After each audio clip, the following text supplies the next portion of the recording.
2024, you snuck up on us. Since we're heading into a new year, I want to discuss setting goals and what it takes to make real life changes. A new year is always a great opportunity to set goals and put the effort into making them a reality. I've never been one to make New Year's resolutions because I read a lot of statistics on them. They just don't work. And I'm going to tell you why even more specifically, a New Year's resolution isn't the best route to go if you want to make a life change as we get into the podcast. But I just haven't been into them. So it's not like, it's something that I've done before, the New Year's resolutions, but I do set goals every year. And then my husband and I get together and we set goals together for our marriage, our family, finances, and things like that. And so I'll talk to you a little bit about what that looks like. We are in the middle of December, and for some reason, my I feel like I'm getting a cough again. This whatever things are going around, germs, whatever, my body is like, oh, I'll take some of that. And so I'm fighting off a bit of a cough. So if I sound a little more like old lady, raspy voice, grandma who's been smoking for 30 years, then it's not because I am, it's because I'm fighting through something else, which I usually don't get sick very often. I think it's because I was teaching in an elementary school classroom and I was around kids. So my immune system was built up, and I haven't been in the classroom in a couple of years. I do everything online. So I don't have the privilege to be around the germs enough to have a strong immune system. So yeah, I mean, if you're in a classroom or if you're around a lot of people, it does help build up your immune system. So germs are good for that. There's a balance, but anyways, I'm not a health nut and we're not talking about that today. So let's move on. Just wanted to let you know why my voice is weird. So there's still time to join the online class that we have at Online Christian Courses for Let's Get Real. And even the one that I'm offering, Baseline Apologetics, I'm teaching Let's Get Real for middle schoolers in just a couple of weeks. And I love teaching these kids. If you have a student in the 6th through 8th grade who needs to know the why behind the what of Christianity, and everybody needs to know the why behind the what of Christianity, the younger, the better, because as Barna says, a worldview is developed by the time your child is 13 years old. So the window of opportunity for worldview development is very, very short. So sign them up for this amazing class. We've already taught it multiple times, and every kid says it's great. And you can find that information at onlinechristiancourses.com. Baseline Apologetics is laying the foundation for the biblical foundation in truth and morality and how to integrate apologetics into that. So you can find that at shandafulbright.com/shop. Okay, so what is the difference between a New Year's resolution and a goal? We're going to start with that question before we even begin to talk about goal setting and all of that. Second, what are some areas in your life that you want to set goals in? Third, what is the outlook we should have as we get ready to face 2024, which is also an election year, and those can sometimes get a bit crazy. So the difference between a goal and a resolution, the definition of a goal is the object of a person's ambition or effort. It's an aim or a desired result. A resolution is a firm decision to do or not to do something.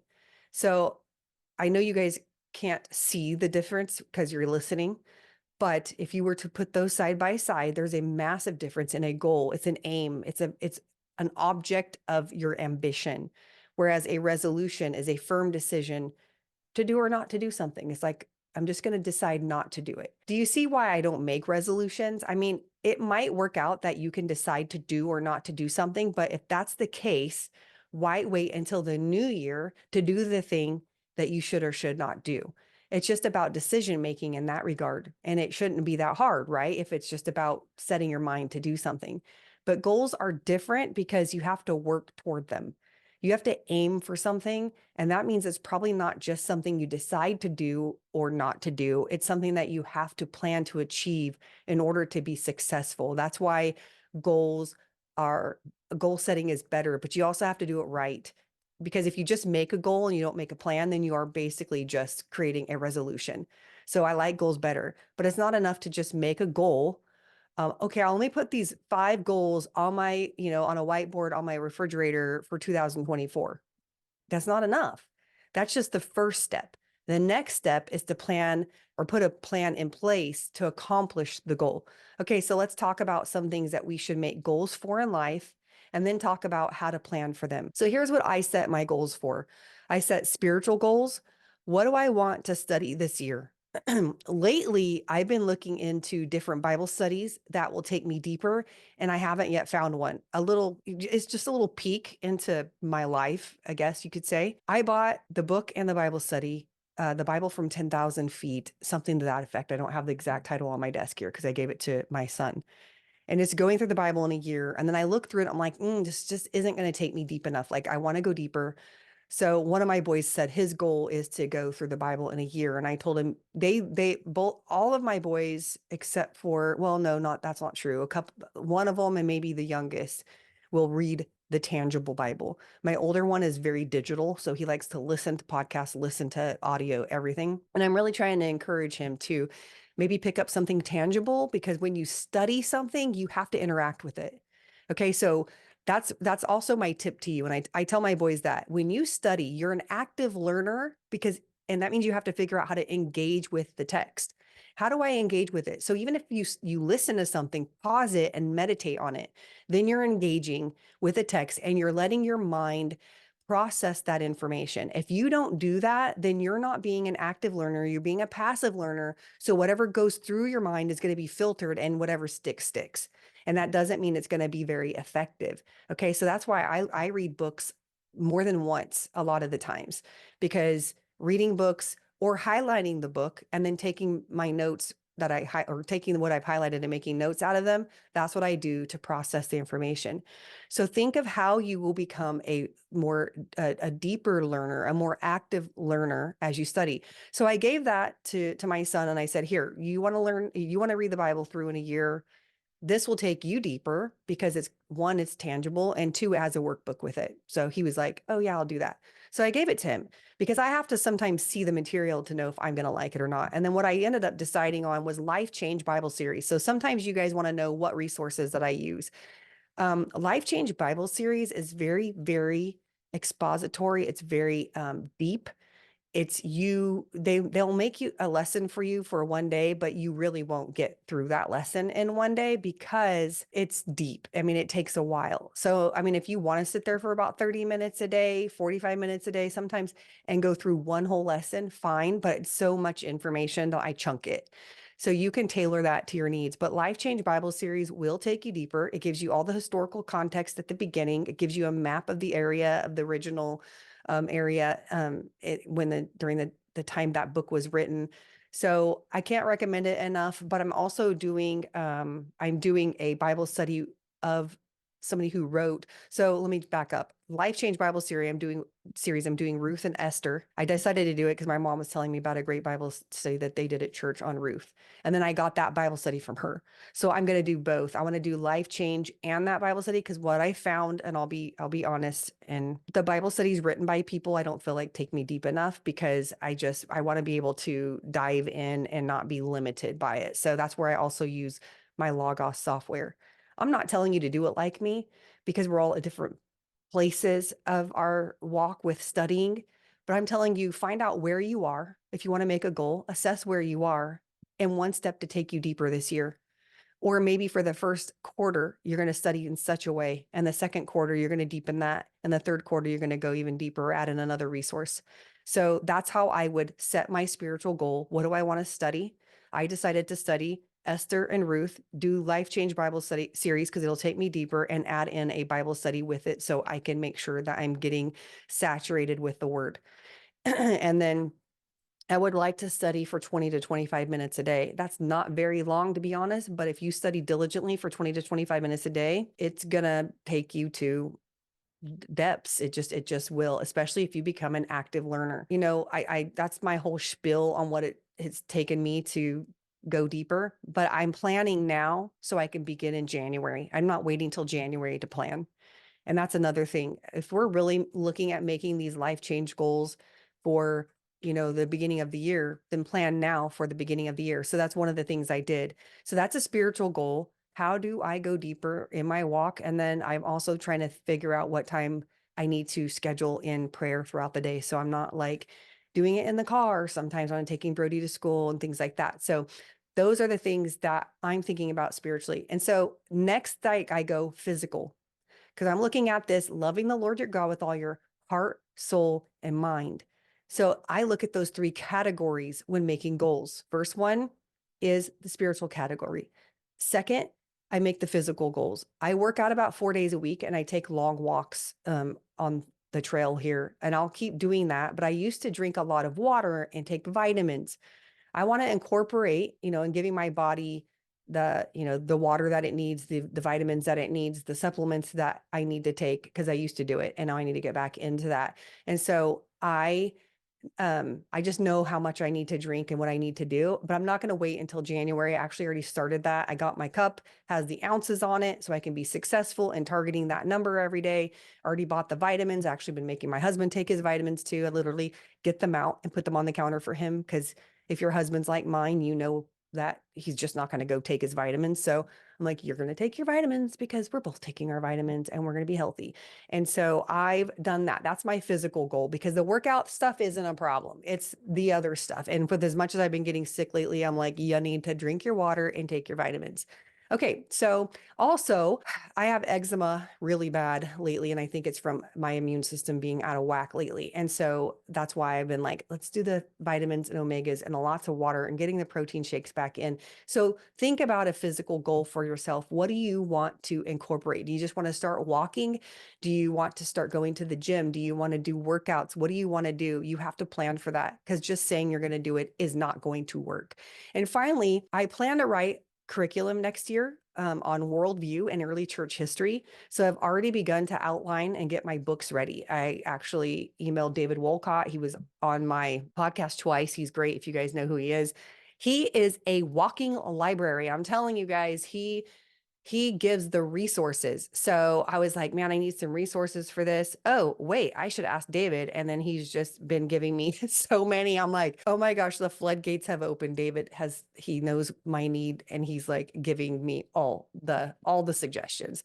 So my point is, I plan to do that in January to set up for success. I'm getting everything ready now. So a goal without a plan is a resolution waiting to die on January 21st.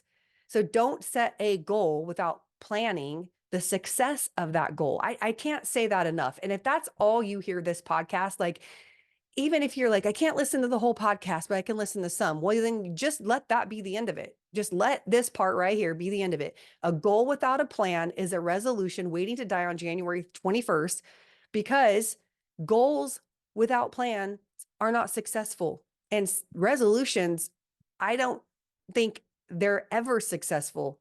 And that's why people don't really do them. A lot of people are like, what New Year's resolution? Don't make a New Year's resolution. You're wasting your time. Okay. So just remember that. So what goals do you want to set? This is where you come in. Do you want to be more consistent in your prayer life this year? We already did a podcast on the importance of prayer. And I hope that everyone listening to this podcast will be like, let's incorporate prayer, because if we're not talking to God, our Heavenly Father, when we start off with that relationship with Him in prayer, then do we have an intimate relationship with Him? We got to ask ourselves that. Do you want to read the Bible every day? Do you want to lose weight? Do you want to walk? Do you want to work out more? Great. I would choose about 3 different goals, one for each area of life, mind, body, soul, and write those down first. Then plan for them, and then ask yourself, what do I need to be ready on day one? What do I need? What are my resources for Bible study or my prayer time? Do I need a Bible journal? Do I need new pens? What do I need?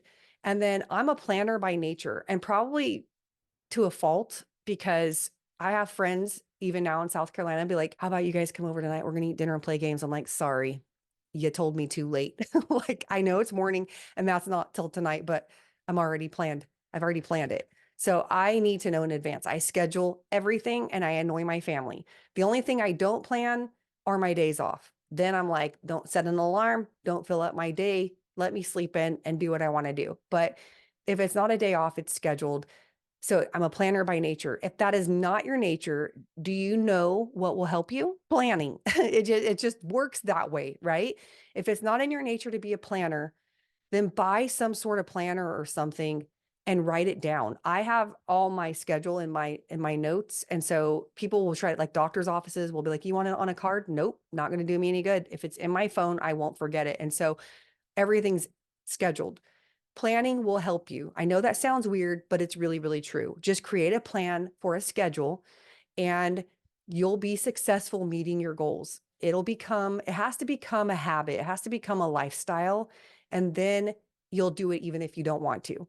Okay. Because I'm big on discipline, very big on discipline. And like I said, I know this because CrossFit has helped me develop a discipline for the physical. I've know what it's like to eat healthy and to balance food. Even when I want to eat more sweets or something, I know what it's like to balance it. And so I carry that over into everything. Discipline is just doing something when you don't feel like it. It's not doing something when you want to, because then that just means your emotions and your desires are leading the way. So if you don't plan, you won't succeed. And again, I learned this even in teaching. We had to set a goal for our students and we had to plan to meet that goal. And we had to write down what we needed in order to get our kids there. So what do they need to be successful? You can't just say, I want my kids to learn how to add today and then show up without a plan. It's not going to happen. Goal setting is good, but without a plan, it's going to fall and you're going to feel like a failure. You're going to feel like a failure week 2. And when people feel like failures, they quit altogether. They'll just be like, well, it's January 15th and I haven't been consistent with this, so I'm just going to stop. Well, you have all the rest of the year left to continue to put that plan in place. And every day is not going to look the same. Your schedule will change. You just want to set yourself up for success as much as you can. And if one day it doesn't happen, make it happen the next day and keep going. You're going to discipline yourself doing that. And we need those spiritual disciplines, physical disciplines, those mental disciplines. Because even when you read a book, don't you ever have to just strive with the book sometimes? Like, I'm going to get through this. I got to pay attention. I mean, I've reread, paragraphs before, like, oh, I was reading and I wasn't paying attention. And I'll go back and reread it. Just learn the craft of discipline and plan. So if you need 3 areas to set goals in, here are some ideas. Okay. So spiritual, prayer and reading the Bible. What are you doing now? And how can you take that to the next level? Are you just reading the Bible? How do you begin to study it? Are you doing devotionals only? How do you go deeper in Bible studies? Find a few studies that you want to do and plan for that and put it in place. If you're only doing devotionals, I highly recommend you go into Bible study, because devotionals will only take you so far, and they will, I wrote an article for Cross Examine that will come out in a couple of months, but it's about how the teacher can only take you as far as they've gone. So if your devotional is, which devotionals are very short to the point and they can only go so far, that's as far as they will take you. If you want to go deeper in your walk with the Lord and your knowledge of who God is and biblical literacy, you're going to have to study the Bible. So think about that. And then intellectually, what goals can we set? What do you want to learn more about this year? Do you want to study more? Do you want to read more? What books do you want to read? If it's apologetics, consider reading, consider taking the course Baseline Apologetics with me. It's only 6 weeks, starts January 18th. You're going to get a hard copy of that workbook. Or even I Don't Have Enough Faith to Be an Atheist with Dr. Frank Turk. It starts in January as well. And you can read that book and learn from him. It's great for beginners. Read a few apologetics books like, again, I Don't Have Enough Faith to Be an Atheist, Cold Case Christianity, Another Gospel, Total Truth by Nancy Pearcey. Tactics is a must for those of you wanting to learn how to have conversations with people and not be afraid, how to ask the right questions. And even if you're not exactly sure what to ask, this is going to be good for you. We're doing that right now in Train Your Brain with my students. They're learning at a young age. How do I be persuasive with my talk rather than argumentative? And how do I ask the right questions? We should focus on loving God with our minds and plan to start and finish these courses if we take them, and books if we read them. Okay. Do your best, but get a plan. Now, the physical part.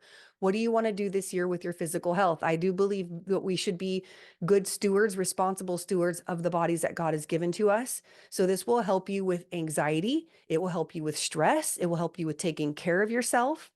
Do you want to run more? Do you want to incorporate 3 days a week of strength training? What 3 days are best for you that you know you can accomplish that goal? Or maybe you need to cut out sugary drinks and, just cut out sugar altogether, or candy bars, or, whatever that thing is that maybe you're struggling with. How can you do that with your daily choices and cut back on certain things? What do you need to clean out in your kitchen and things like that to make that more successful? Maybe look up recipes right now and get a plan for like the whole month of January of things that you can cook and even healthy snacks. Cause I'm a snacker. So yes, I love to be healthy, but I need blueberry yogurt. I need protein bars. I need, even protein balls, peanut butter things, Kodiak cakes, different things like that. So I need all that stuff to help me and nuts and things. So have those things ready. And if you're a snacker, then you will have something to snack on and you won't reach for the sugar. Okay. So that's going to help. All of these goals touch on the mind, body, and soul. Reading is good for you because reading the right books will make you a better thinker and speaker. It will help you articulate better. So just remember that setting goals is great, but you have to have a plan if you want to be successful. We talked about planning and planning to succeed, but part of planning to succeed is to plan for the hindrances that will get in the way to sabotage those goals. For example, I get up early, so I'm always tired. At the about 2 or 3 o'clock, I think most people are. You're like, oh my gosh, I'm like crashing and burning, and then you get your second win when you have to go get your kid from school. That's what I do, anyways. And it's going to tempt me to hit snooze on my clock. But here's my rule: I never hit snooze ever because it makes me more tired. Like, anyways, I think that's a statistic. I think so. That's a finding. To be honest with you, you guys should look it up. But if you hit snooze and you fall back to sleep, it's just going to make you more tired. So I've learned that and I don't hit snooze, but it will make me, I get a little bit crabby. No, I'm not going to lie. I get crabby when I'm tired. And if you give me food or sleep, I'll take sleep any day of the week. It was like, if I'm tired, let me sleep. You can keep the cheeseburger. Okay. That's the way I operate. That's how I was even when my babies were little. I was a zombie.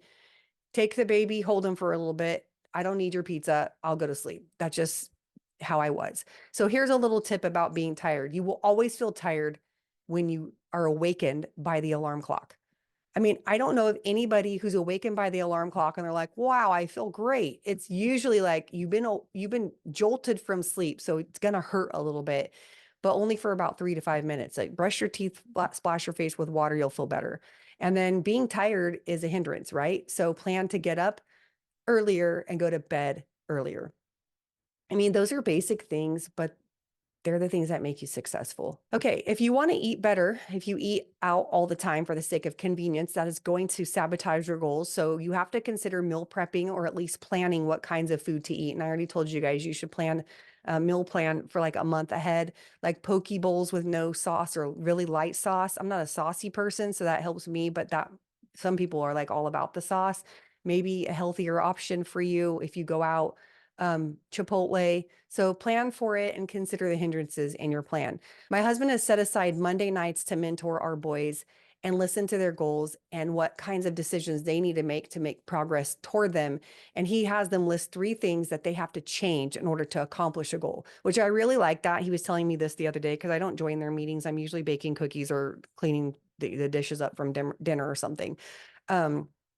But he told me this and I said, oh, I got to add this to my podcast. So he's asked them the 3 things that they have to change in order to accomplish the goal. Sometimes I think of 3 things that will help you be successful, but what are the 3 things that are keeping you from being successful? That's a great thing to think about. So do you have to cancel some subscriptions if you want to, be better off financially? Stop buying lattes 5 times a week and make your own at home, or only buy one on Fridays. Or, if you work in an office and on Fridays they bring in all the sweets and desserts, then that might sabotage your health goals. So think ahead about the things that are sabotaging your goals too, not just the 3 things that will help you succeed at them. And then what do you need to change in order to accomplish those goals? And also try to set hard deadlines. Don't keep those things open-ended. Like, you have to make the decision quickly and set those deadlines. Otherwise, you're going to procrastinate and it won't ever happen. So try to say, by this time next week, I will have canceled, my subscription to Netflix or whatever it might be. Or by this time next week, I will only make going to Starbucks a thing on Fridays. And I'm going to stop doing every day or something. So set hard goals, hard deadlines. So how should we approach 2024?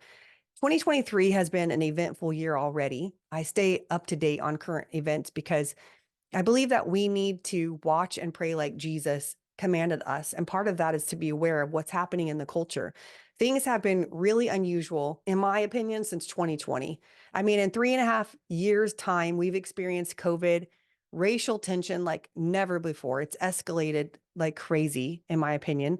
The rise of transgenderism in society, where men are dominating women's sports, the invasion of Israel by the terrorist group Hamas, which brought the rise of anti Semitism around the world and in our own country. Things are amping up, and the unrest seems to be very, very real.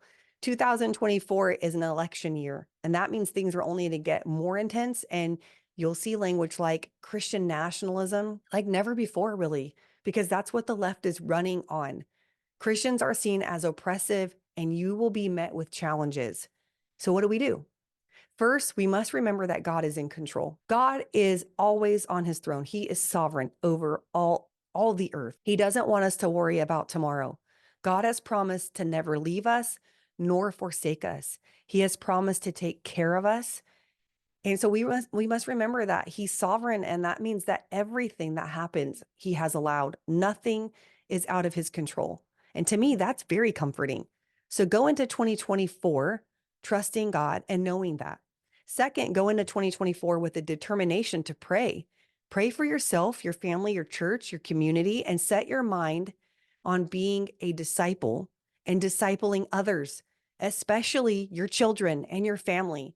We have to be intentional on mission for Jesus. And the Great Commission in Matthew 20:19 is for every believer, no matter where you work, no matter what you do, no matter where you live.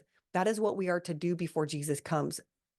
Make disciples of all nations, but we have to be disciples in order to do that. So if you're in the home, good. If you're taking care of your family, overseeing the doctor's appointments, the homework, the volunteering in the classroom, reading the Bible to the kids, playing with them, going to church on Sundays, and even teaching a Sunday school class on volunteering in other ways, stay the course.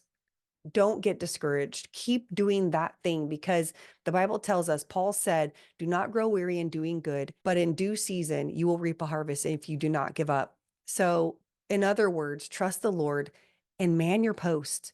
Stay the course. Psalms 37, 3-7 reminds us of what to do, what we are to do here on earth. And it says this: trust in the Lord and do good, dwell in the land and feed on his faithfulness. Delight yourself also in the Lord, and he will give you the desires of your heart. Commit your way to the Lord. Trust also in him, and he shall bring it to pass. He shall bring forth your righteousness as the light and your justice as the noonday. Rest in the Lord and wait patiently for him. Do not fret because of him who prospers in his way, because of the man who brings wicked schemes to pass. The wickedness of man is going to continue.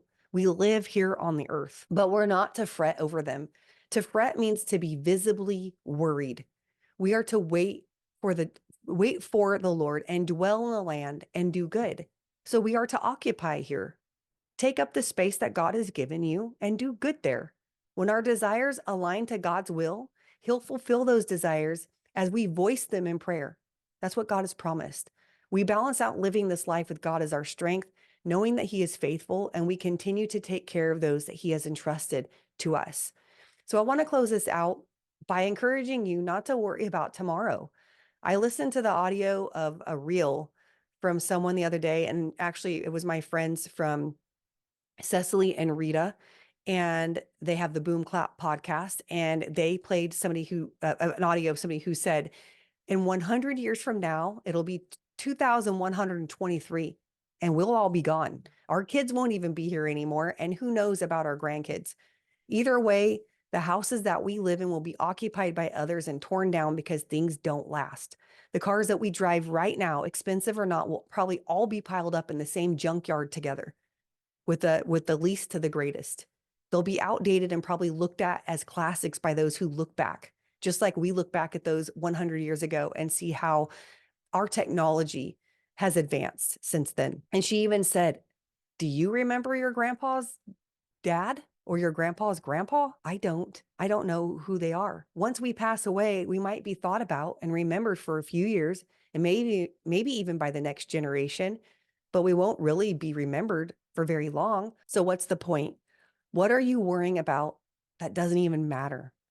What are you investing in that is fading away and you can't hold on to anyway? And in 100 years, Nobody will even remember who you are. They won't remember who I am. We're just occupying this space for a very, very short period of time. And the things that we worry about today, if we won't be remembered in 100 years, neither will the things that we're worried about. So when you think about it like that, it really puts things into perspective. And Paul says this in 1 Corinthians 3:10-13. By the grace God has given me, I have laid a foundation as a wise builder, and someone else is building on it. But each one should build with care, for no one can lay any foundation other than the one already laid, which is Jesus Christ. If anyone builds on this foundation using gold, silver, costly stones, wood, hay, or straw, their work will be shown for what it is, because the day will bring it to light. It will be revealed with fire, and the fire will test the quality of each person's work. If what has been built survives, the builder will receive a reward. If it is burned up, the builder will suffer loss, but yet will be saved, even though only as one escaping through the flames. So, what is Paul saying? Christians building on the foundation of Christ, the works that we do in this life, if they are built on Christ and are lasting, which are eternal, they'll be proven to be just that. But if they are not, they will not last, because every work of the Christian will be tested with fire. That doesn't mean that we can't drive cars and build houses, but it does mean that what we do and then what we invest in, if built on the foundation of Christ, will outlast us. Because even though others might forget us or might not remember all that we've done, it doesn't go unnoticed before God. So instead of investing in the worry of the what if or the worry of the future, invest in building on the kingdom of God in the moment and where you are right now, because that is what will last for a lifetime. Be diligent to make goals that will help build a lasting impact for the kingdom, and face 2024 with a trust in God that He will see you through and that He will be with you. I hope this episode encouraged you. If you have any questions for me, email me at hello@shandafulbright.com, and I'll catch you on the next one in 2024.